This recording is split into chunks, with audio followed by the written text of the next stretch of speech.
Sa gitna ng nakakapasong init ng tanghali sa Maynila, isang mag-aaral sa high school na nagngangalang Lina ang pinahinto ng isang pulis na nag-akusa sa kanya ng paglabag sa batas trapiko. Ang akusasyon ay nauwi sa pangingikil at di naglaon ay sa isang nakakahiyang karahasan sa harap ng publiko. Ngunit nang ang kanyang kapatid na babae ay nilapastangan, isang batang general ng sandatahang lakas ng Pilipinas ang dumating at doon nagsimula ang impyerno. Ang tanghaling iyon sa Quezon City ay sadyang nakakapasong tunay. Tila sinusunog ng araw ang bawat sulok ng kalsada. Ang aspalto ay umuusok at ang hangin ay puno ng alikabok na humahalo sa sabay-sabay na ingay ng mga busina. Sa harap ng tarangkahan ng mataas na paaralan ng Silangan, malakas na tumunog ang kampana, hudyat ng pagtatapos ng klase. Daan-daang estudyante ang lumabas, nakasuot ng kanilang puti at abong uniporme.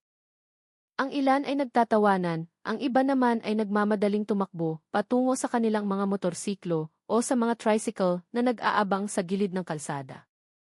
Ang kapaligiran ay tila normal, siksikan, maingay at puno ng mga boses ng kabataan na sabik ng umuwi mula sa kanilang pang-araw-araw na gawain sa paaralan. Ngunit sa gitna ng kaguluhang iyon, isang dalagita ang mas mabagal maglakad kaysa sa iba. Ang pangalan niya ay Lina, isang mag-aaral sa ikalawang taon ng high school. Baka sa kanyang mukha ang pagod matapos ang maghapong pag-aaral sa ilalim ng mainit na silid-aralan na walang sapat na bentilasyon. Ang kanyang mahabang itim na buhok ay nakatali ng maayos. Ang kanyang puting blusa ay medyo lukot na at bahagyang basa ng pawis. Dahan-dahan niyang itinutulak ang kanyang motorsiklo palabas ng tarangkahan ng paaralan dahil sa siksikang trapiko sa harapan. Mabagal ang kanyang paghinga. Nakatuon ang kanyang mga mata sa daan. Walang kakaiba, walang anumang banta. Ngunit lingid sa kanyang kaalaman, ang munting hakbang na iyon ay magdadala sa kanya patungo sa isang taong sisira sa kapayapaan ng araw na iyon. Ang kalsada sa harap ng paaralan ay mukhang ordinaryo para sa karamihan, ngunit sa araw na iyon, para itong isang arena ng pagsubok para kay Lina. Ang init ng araw na tumatama sa mga bubong ng kotse ay nakakasilaw. Nakahanay ang mga motorsiklo, nagmamadaling tumatawid ang mga tao, at sa di kalayuan, mahinang naririnig ang tunog ng pito ng pulis. Normal ang lahat hanggang sa ang tunog ng pitong iyon ay palapit ng palapit, matinis, malakas, at naguutos. Sapat na ang tunog na iyon para mapahinto ang sinuman ng walang pag-aalinlangan. Agad na lumingon si Lina, naguguluhang hinahanap kung saan nanggagaling ang tunog. Ilang metro lamang mula sa tarangkahan ng paaralan, nakatayo ang isang lalaking nakaunipormeng asul na may nakatagilid na police cap at itim na salamin. Matigas ang kanyang mukha, malamig ang kanyang kilos, at ang kanyang mga mata ay diretso ang tingin kay Lina. Muli niyang hinipan ang pito, mas malakas kaysa kanina.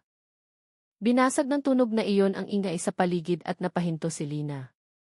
Walang sinuman ang nakakaalam, maging si Lina mismo, na ang pitong iyon ang simula ng isang serye ng mga pangyayari na magpapabago sa isang ordinaryong tanghali tungo sa isang bangungot sa ilalim ng nakakapasong araw ng Maynila.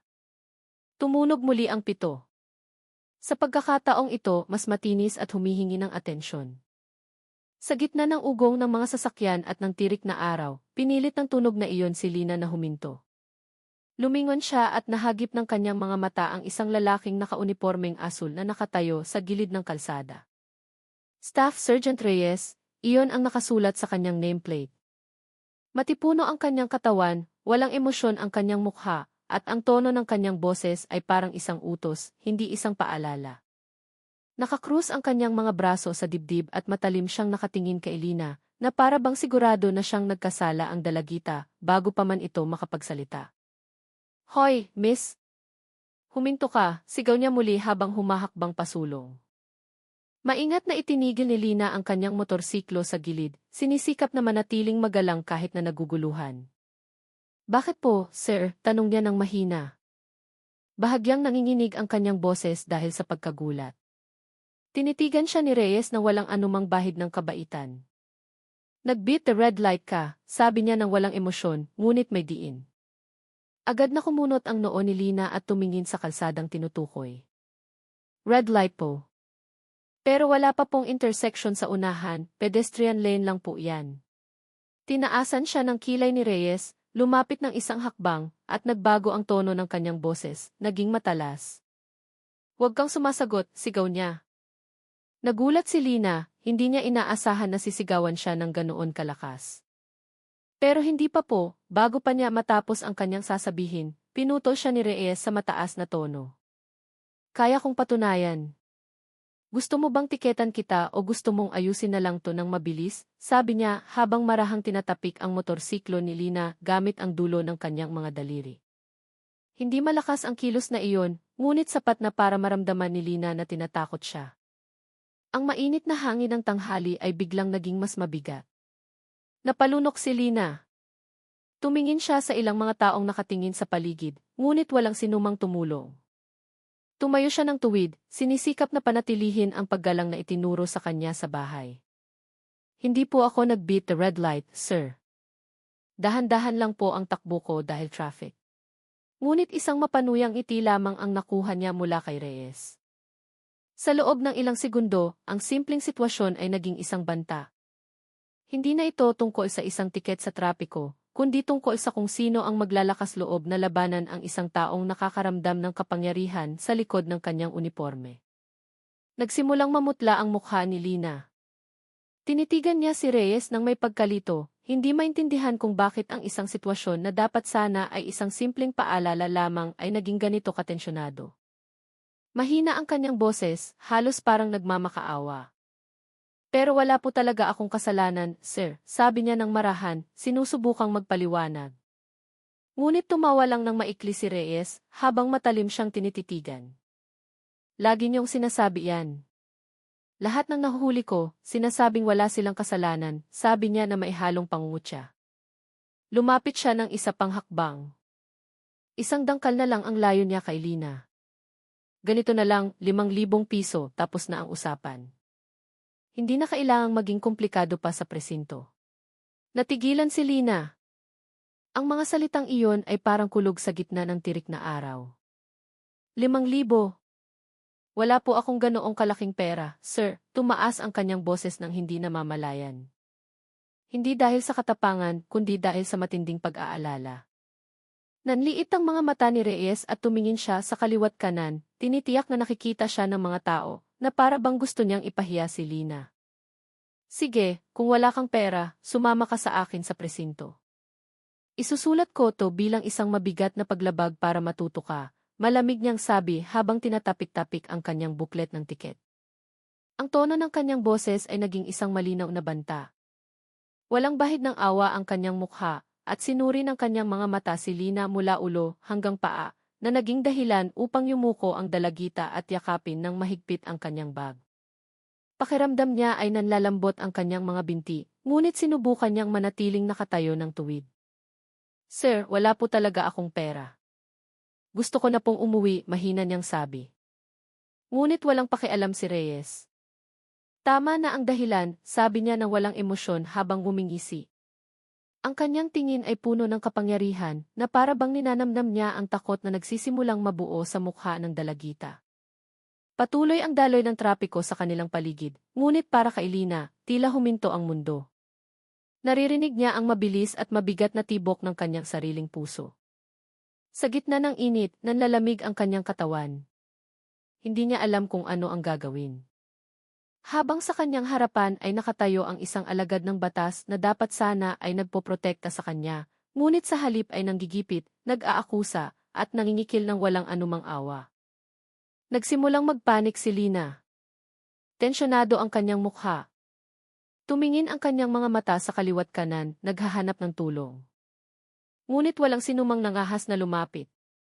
Maingay ang kalsada, ngunit tila nagkukunwaring walang nakikita ang lahat.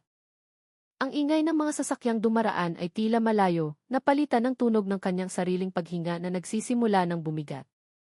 "Sir, wala po akong pera," sabi niya sa tonong nagmamakaawa. Ngunit bago pa niya matapos ang kanyang pangungusap, isang malakas na boses ang pumutol dito, matalas na parang latigo sa hangin. "Manahimik ka. Ang dami mong dahilan," sigaw ni Reyes ng may galit. Ang lahat ay mabilis na nangyari. Hinawakan ng magaspang na kamay ni Reyes ang pulso ni Lina at pilit siyang hinila sa gilid ng kalsada. Mahigpit ang pagkakahawak nito na naging dahilan upang mapaungol sa sakit si Lina. Bitawan niyo po ako, sir. Masakit, bigla niyang sigaw habang sinusubukang kumawala. Ngunit sa halip na bitawan, lalo pang humigpit ang pagkakahawak.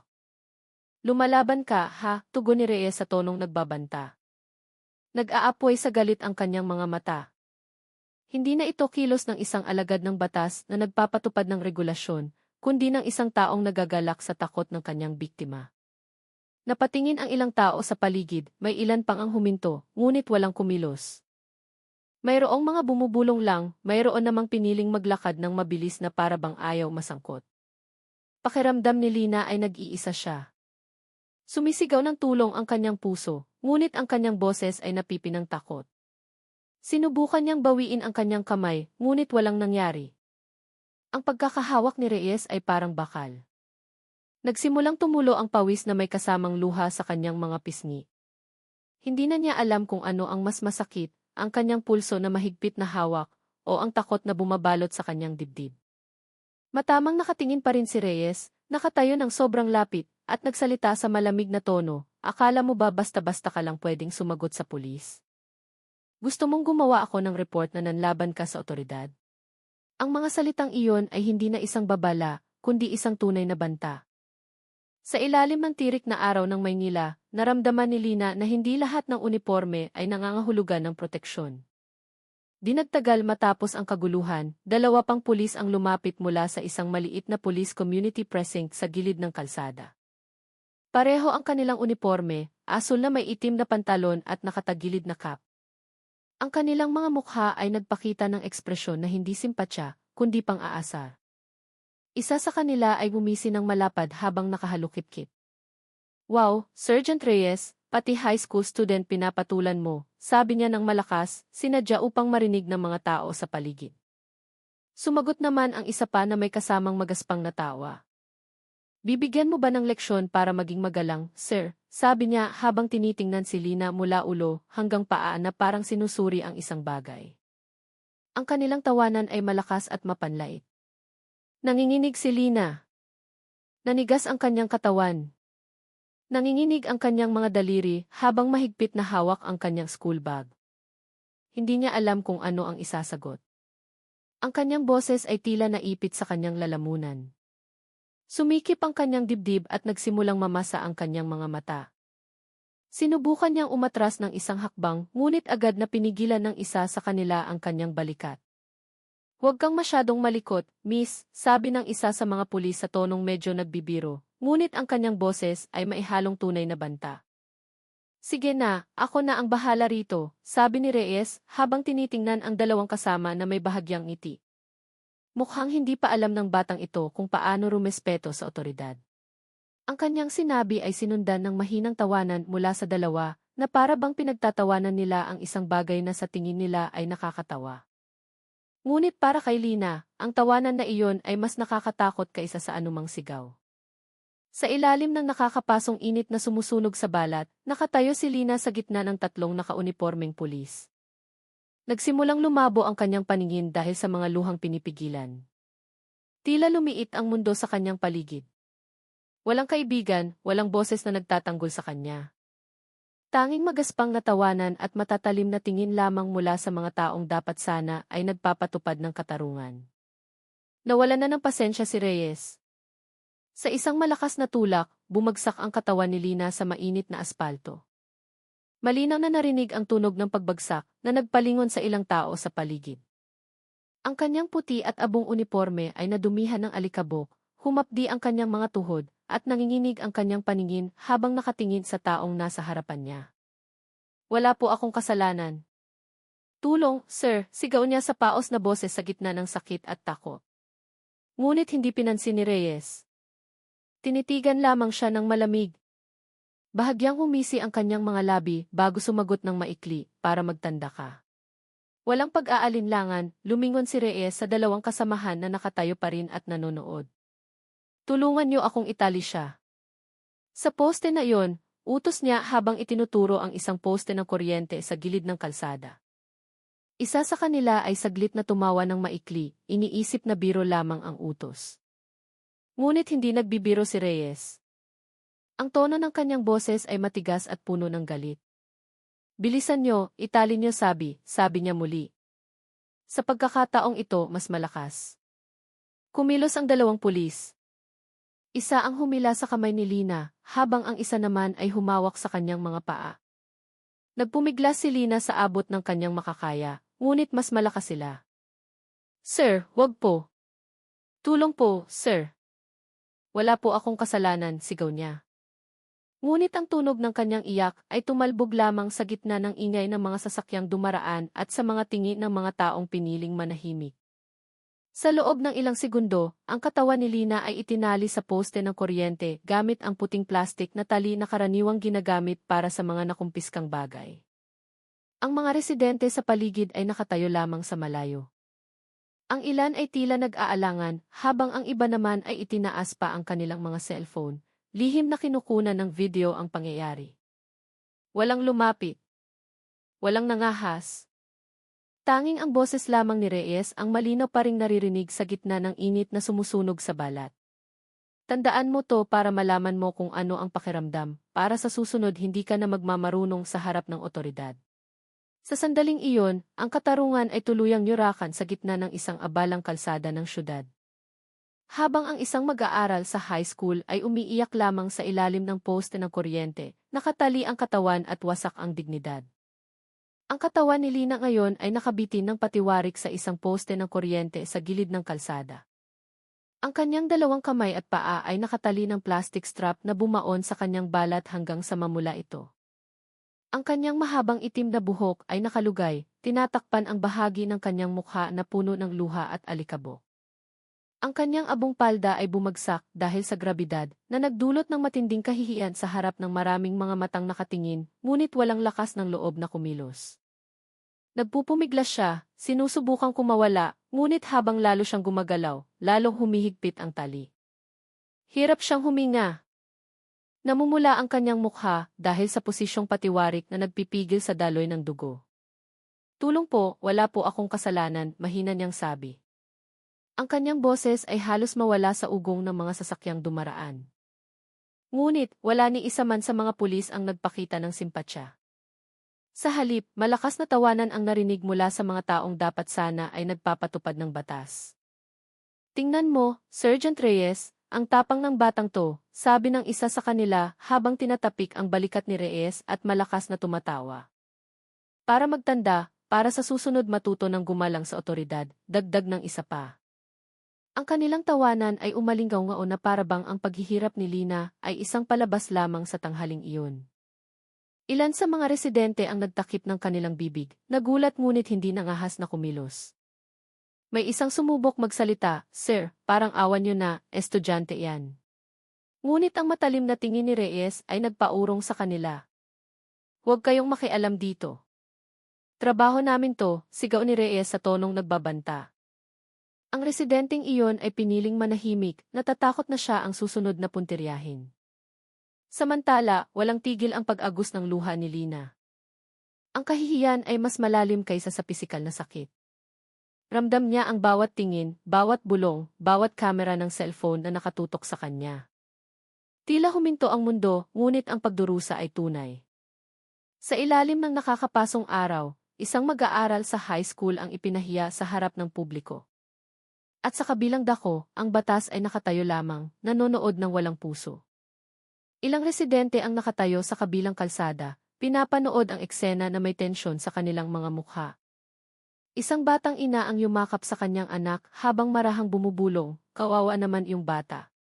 Ngunit hindi siya lumapit, yumuko lamang at mabilis na umalis. Isang lalaking nasa katanghali ang gulang na kanina ihuminto, sakay ng kanyang motorsiklo, ay umiling ng marahan.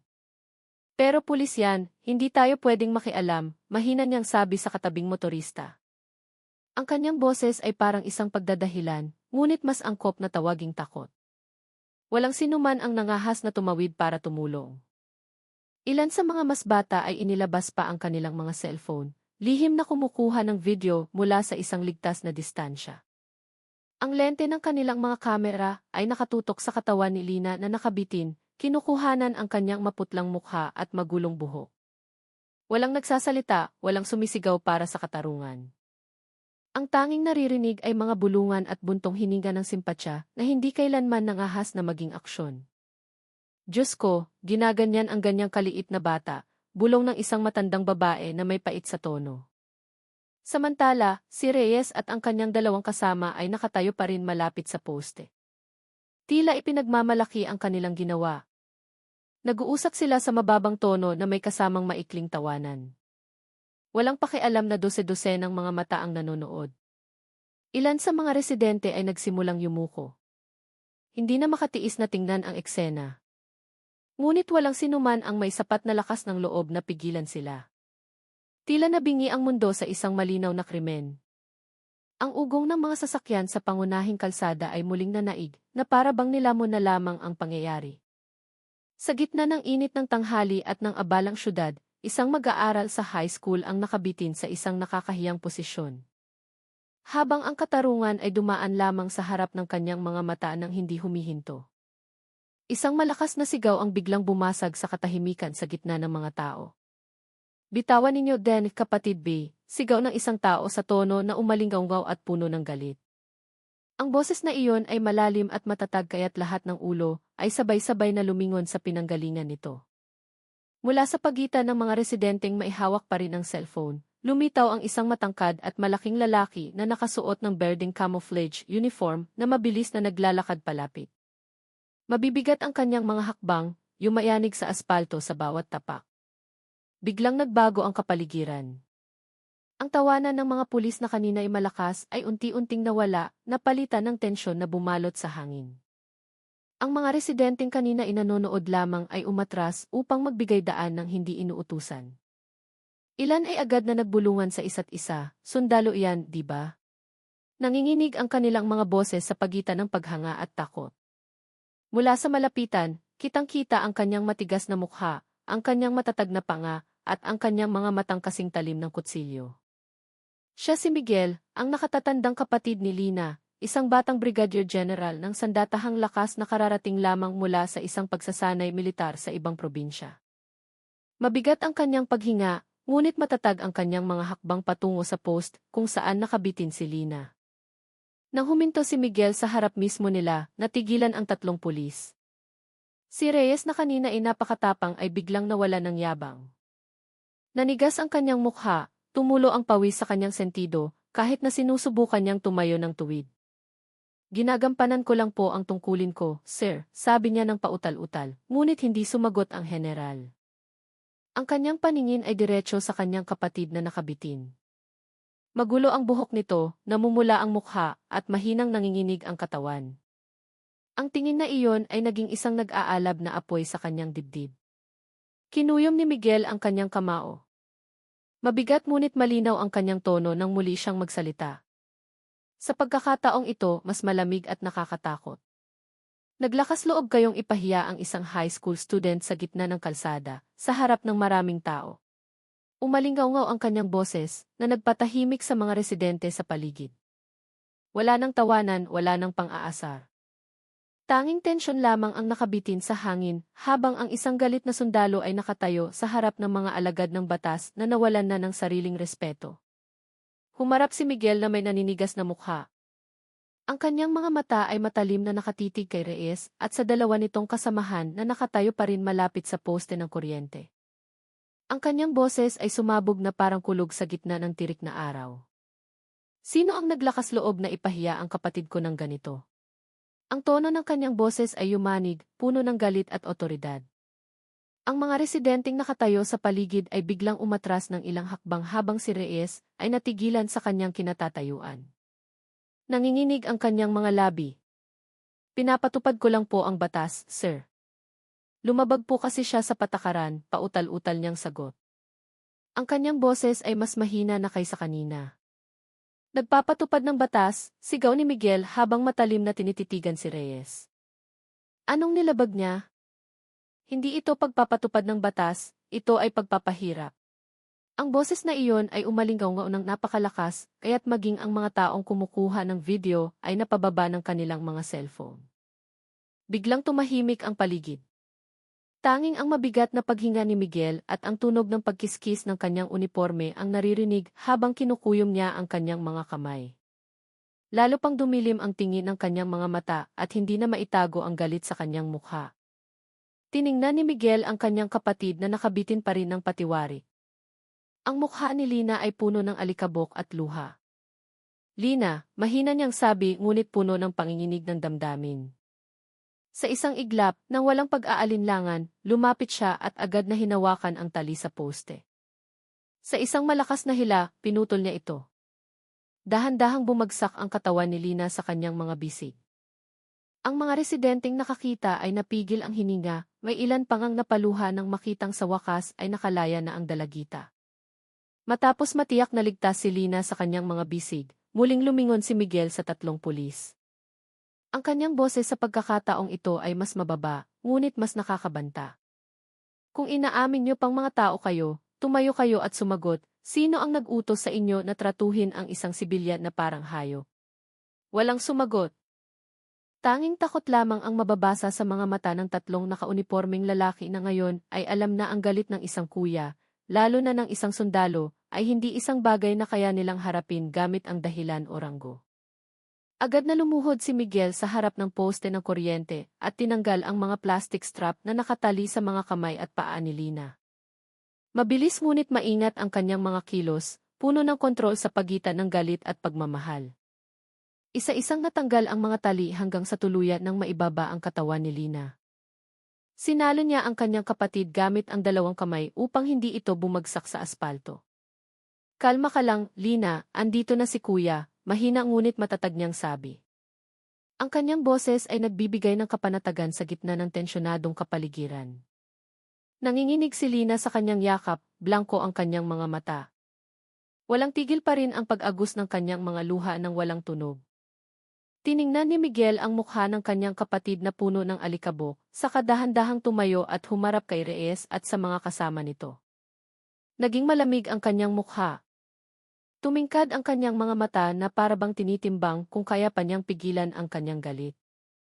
Ikaw ang gumawa nito, mabigat, malalim at puno ng diin ang kanyang boses.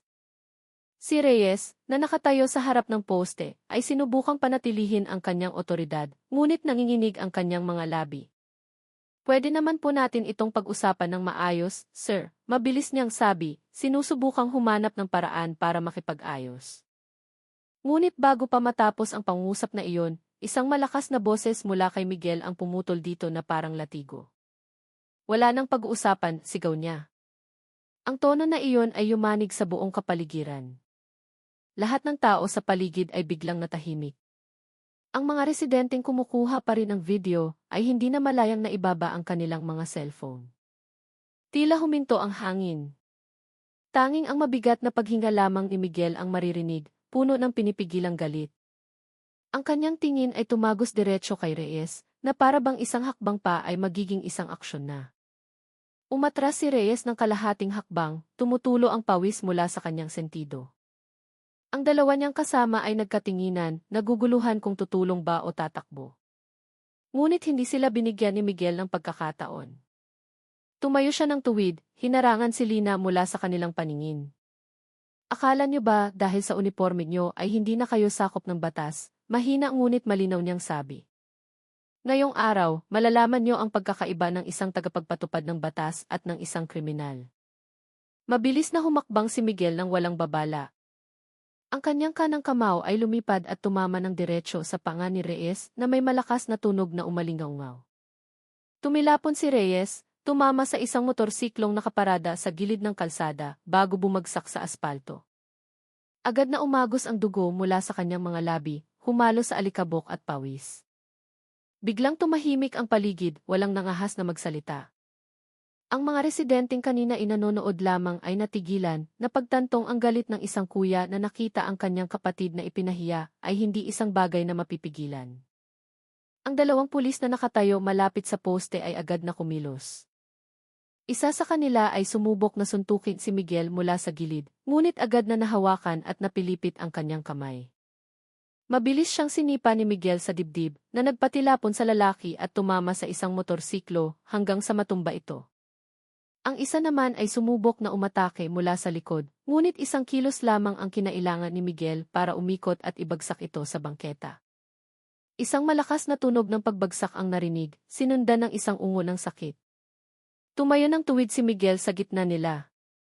Mabigat ang kanyang paghinga, malamig ang kanyang mukha, at ang kanyang tingin ay parang bakal. Tiningnan niya ang 3 pulis na ngayon ay nakahandusay sa lupa na may takot sa kanilang mga mukha. Hindi kayo mga tagapagpatupad ng batas, mahina niyang sabi, ngunit tumatagos na parang kutsilyo. Mga basura kayong nakauniporme. Ang mga salitang iyon ang bumasag sa katahimikan.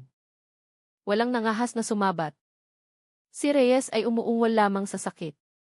Nanginginig ang kanyang kamay habang pinipigilan ang dugong tumutulo mula sa kanyang mga labi. Ang dalawa niyang kasama ay yumuko, wala ng lakas ng loob na tumingin pabalik. Ang mga residenteng nakasaksi ay nakatayo lamang ng tahimik. Ilan ay nagsimulang tumingin kay Miguel ng may paghanga. Alam nilang ang ginawa ng lalaking nakakamuflage ay hindi lamang isang pagsabog ng emosyon, kundi isang anyo ng katarungan na lumitaw ng mabigo ang batas na magbigay ng proteksyon. Sa ilalim ng araw na patuloy pa ring sumusunog, ang 3 pulis na kanina ay naghahari-harian ay nakahandusay na walang magawa sa paanan ng isang sundalong nagingit-ngit para sa karangalan ng kanyang kapatid. Ang mga residente na kanina pa nanonood ay nagsimula ng magsalita. Ilan sa kanila ay malakas na sumigaw ng mga salita ng suporta na bumasag sa tensyonadong kapaligiran sa kalsada. Sa wakas, may lumaban, sigaw ng isang lalaking nasa katanghaliang gulang habang itinataas ang kanyang kamao. I-video niyo lahat, sigaw naman ng isang binata mula sa kanang bahagi ng kalsada, ang kanyang cellphone ay nakatutok na sa buong pangyayari. Ang sigawan ng mga residente ay nagpabago sa nakakatakot na kapaligiran tungo sa isang pagsabog ng kolektibong katapangan. Ang galit na matagal ng kinimkim laban sa pang-aabuso ng mga nakauniporme ay biglang umapaw sa harap ng kanilang mga mata. Tumayo ng tuwid si Miguel sa gitna ng kalsada. Mabigat pa rin ang kanyang paghinga, matigas ang kanyang mukha. Tumingin siya ng diretso sa mga residenteng may hawak ng cellphone at bahagyang itinaas ang kanyang kamay. I-record nyo, umalinggaw ang kanyang boses sa pagitan ng mga gusali. Para malaman ng buong bansa kung sino talaga ang kalaban ng taong bayan, matatag niyang sabi. Ang pangungusap na iyon ay nagpatahimik sa lahat sa isang saglit bago muling sinundan ng sigawan at palakpakan mula sa mga residente. Ilan ay nagsimulang lumapit, sinusubukang tulungan si Lina na nanginginig pa rin sa yakap ng kanyang kapatid. May nagbigay ng tubig, may nagtakip sa kanyang katawan ng jacket upang hindi na siya maging sentro ng atensyon. Sa kabilang banda, ang 3 pulis na kanina ay kumilos ng walang pakundangan ay nakayuko na lamang sa lupa. Ang kanilang mga mukha ay puno ng alikabok at dugo. Wala nang natirang otoridad sa likod ng unipormeng kanilang suot. Patuloy na umalinggaw ang sigawan ng mga residente. Mabuhay ang katarungan! Hulihin silang lahat! Ang mga boses na iyon ay hindi na lamang basta galit, kundi isang anyo ng katapangan na isinilang dahil sa nakitang may isang taong sa wakas ay tumayo laban sa kawalang katarungan. Sa ilalim ng mainit na kalangitan ng Maynila, ang sandaling iyon ay naging saksi na ang katahimikan ng mamamayan ay maaaring maging isang lakas kapag may isang taong nangahas na lumaban. Ilang minuto matapos magsimulang kumalma ang sitwasyon, isang sirena ang narinig na papalapit mula sa malayo. Isang itim na sasakyan na may nakasulat na 18 PS ang huminto sa gilid ng kalsada. 2 opisyal na nakaitim na uniporme ang mabilis na bumaba na may seryosong ekspresyon. Walang maraming salita, agad nilang nilapitan si Reyes at ang 2 nitong kasamahan na nakahandusay pa rin sa lupa. Sumama kayo sa amin ngayon, matatag na sabi ng isa sa mga opisyal. Walang puwang para sa mga dahilan, walang negosasyon. Isa-isang ipinosas ang kanilang mga kamay na may kasamang matalim na tingin na nagsasabing ang pangyayaring iyon ay hindi lamang isang simpleng paglabag sa disiplina. Sinubukang magsalita ni Reyes, paos ang kanyang boses, "Sir, hindi lang po tayo nagkaintindihan." Ngunit malamig siyang pinutol ng opisyal ng IF. Tama na. Ipinahiya niyo na ang institusyon sa harap ng publiko. Yumuko siya, hindi na makalaban. Ang 2 niyang kasama ay yumuko na lamang sa katahimikan. Ang kanilang mga mukha ay may mga pasa at marumi. Ang unipormeng kanina isimbolo ng kapangyarihan ay tila isang basahang walang halaga. Ang mga residenteng nakasaksi ay nagsimulang pumalakpak ng marahan. Maririnig ang maliliit na sigawan mula sa ilang sulok. Magaling!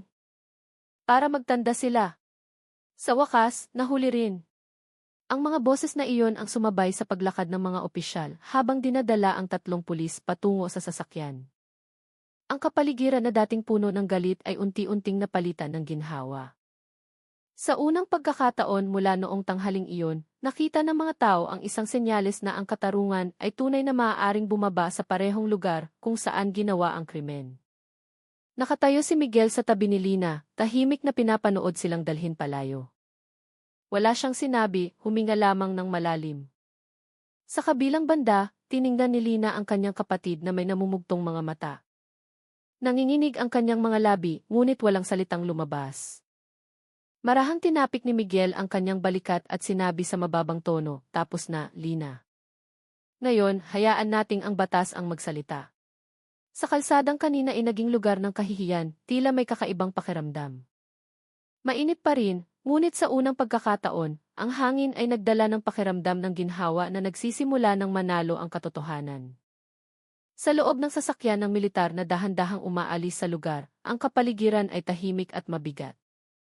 Tanging ang tunog ng makina at ang mahinang hikbi ni Lina na nakaupo sa upuan ng pasahero ang maririnig. Nanginginig pa rin ang kanyang katawan. Ang kanyang puti at abong uniforme ay marumi na dahil sa alikabok at mga bakas ng luha. Nakayuko siya, ang kanyang maliliit na kamay ay nakahawak sa dulo ng kanyang gusot na palda. Kuya! Nahihiya ako, mahina niyang sabi, halos isang bulong. Hindi niya magawang tumingin sa labas ng bintana, takot sa mga anino ng mga taong nakakita sa kanyang nakabitin at walang magawa sa harap ng publiko. Lumingon si Miguel at tiningnan ang kanyang kapatid na nanginginig pa rin. Ang kanyang matigas na mukha na kanina'y puno ng galit ay naging malumanay. Huminga siya ng malalim bago magsalita sa mahinahong tono. Hindi mo kailangang mahiya, Lina. Sila ang nawalan ng karangalan ngayong araw. Ang mga salitang iyon ay lumabas ng may katiyakan at puno ng kahulugan. Para kay Miguel, ang nangyari ay hindi isang kahihiyan para kay Lina, kundi isang patunay kung gaano kabulok ang moralidad ng mga taong gumagamit ng uniforme, hindi para magprotekta, kundi para manupil. Dahan-dahang tiningnan ni Lina ang kanyang kapatid, basa ang kanyang mga mata. Sinubukan niyang umiti ng bahagya, kahit na ang takot at trauma ay nakadikit pa rin sa kanyang dibdib. Marahang tinapik ni Miguel ang balikat ni Lina at muling tumingin sa harap. Sa labas ng bintana, ang mga kalsada ng Maynila na kanina ay tila malupit, ngayon ay mukhang tahimik. Tanging ang mga bakas na lang ng tali na nakasabit sa poste ng kuryente ang naiwan, isang piping saksi sa kawalang katarungan na winakasan. Patuloy na umandar ang sasakyan, iniiwan ang mga taong unti-unting nagsisiuwian. Sa loob ng kanilang mga puso, mayroon pa ring sugat, ngunit mayroon ding isang bagay na umusbong mula sa pangyayaring iyon, katapangan at karangalan. Alam ni Miguel na hindi pa tapos ang kanyang misyon, ngunit sa araw na iyon, naibalik niya ang isang bagay na mas mahalaga pa kaysa sa batas at kapangyarihan, ang dignidad ng isang kapatid na walang kasalanan. Ilang araw matapos ang insidente, sumabog ang balita tungkol kay Lina at sa 3 pulis sa lahat ng pambansang media. Ang video na kinunan ng mga residente ay naging viral sa iba't ibang platform. Ipinapakita ang bawat sandali kung paano nakabitin si Lina sa poste ng kuryente at kung paano dumating si Miguel na may galit upang iligtas ang kanyang kapatid.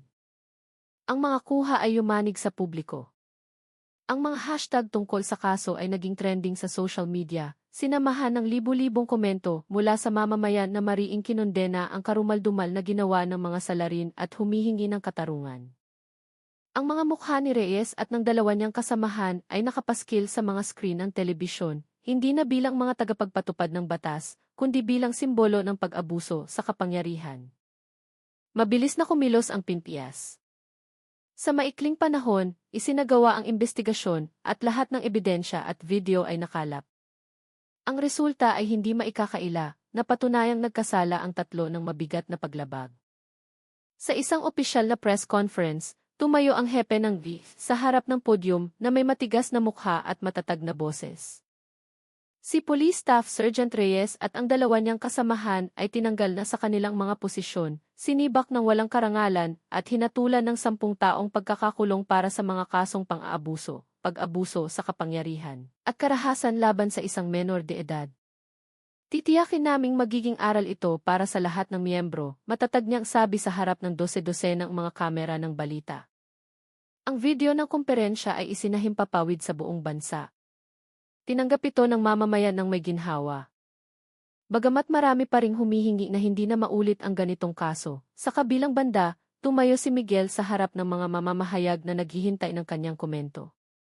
Maayos ang kanyang camouflage uniform, kalmado ang kanyang mukha, ngunit nananatili ang katatagan sa kanyang mga mata. Isang reporter ang nagtanong, General De Leon, sa tingin niyo po ba ay sapat na itong katarungan? Tumahimik siya sandali bago sumagot ng maikli ngunit malalim. Ang katarungan ay hindi lamang tungkol sa parusa, kundi isang babala na ang uniforme ay hindi dapat maging pananggalang sa krimen. Ang mga salitang iyon ay kumalat, sinipi sa iba't ibang media at naging sentro ng atensyon ng publiko. Marami ang nagsabi na ang sinabi ni Miguel ay kumakatawan sa boses ng mamamayan na pagod nang makita ang kapangyarihan na inaabuso. Sa araw na iyon, hindi lamang ang mga salarin ang tumanggap ng parusa, kundi ang buong institusyon ay sinaway ng masakit na katotohanan na ang batas na walang konsensya ay isang karahasan lamang na nakauniporme. Ilang araw matapos mailabas ang hatol, sa wakas ay nagdaos ang pambansang pulisya ng Pilipinas ng isang opisyal na press conference na isinahimpapawid ng live sa pambansang telebisyon. Sa isang malaking conference hall na puno ng mga mamamahayag at kamera, tumayo ng tuwid ang hepe ng AE sa likod ng podyum na may seryosong mukha at matatag na tono. Ang ilaw ng mga kamera ay nakatutok sa bawat salitang lumalabas sa kanyang bibig. Humihingi kami ng paumanhin sa pamilya ng biktima, sa mamamayan at sa lahat ng mag-aaral sa Pilipinas, matatag niyang sabi. Ang mga gawain ng mga tiwaling pulis na tulad nila ay hindi kumakatawan sa institusyong ito. Nangangako kaming magsasagawa ng buong reforma upang hindi na maulit ang ganitong pangyayari. Tumahimik ang silid, walang maririnig kundi ang kislap ng mga kamera at ang pagtiktak ng orasan sa dingding na tila bumagal. Sa unang hanay, nakaupo si Lina ng tuwid ngunit kalmado. Ang kanyang mukha ay hindi na puno ng takot tulad noong araw na iyon sa kalsada, kundi nagpapakita na ngayon ng lakas at katapangan. Nakasuot siya ng simpleng puting damit. Ang kanyang buhok ay maayos na nakatali. Sa kanyang tabi, nakaupo si Miguel na may kumpletong uniporme ng militar. Ang kanyang kanang kamay ay mahigpit na nakahawak sa kamay ni Lina, nagbibigay ng suporta nang hindi kailangan ng mga salita. Silang dalawa ang naging sentro ng atensyon ng media. Hindi dahil sa trahedyang sinapit nila, kundi dahil sa katatagan ng kanilang puso sa pagharap sa kawalang katarungan. Para sa marami sa silid na iyon, si Lina ay hindi na lamang isang mag-aaral sa high school na biktima ng karahasan, kundi isang simbolo ng katapangan na nagmulat sa bansa sa tunay na mukha ng pagpapatupad ng batas na kailangang ayusin. Matapos ang kaganapan, sinubukan ng ilang mamamahayag na lumapit upang kapanayamin si Lina. Ngunit nagbigay lamang ng maikling senya si Miguel na hindi na kailangang magsalita ang kanyang kapatid. Alam niyang ang kailangan nilang iparating ay higit pa sa sapat. Nakita na ng mundo at nagsimula na ang pagbabago. Lumapit sa kanila ang hepe ng FAA, bahagyang yumuko bilang tanda ng paggalang, at kinamayan si Miguel at Lina ng walang maraming salita. Ang maliit na kilos na iyon ay sapat na upang ipakita na ang reforma ay hindi lamang isang pangako, kundi isang tunay na hakbang na sinimulan ng isagawa. Sa labas ng gusali, iba naman ang sitwasyon. Daan-daang residente ang nagtipon, may dalang mga banner at poster.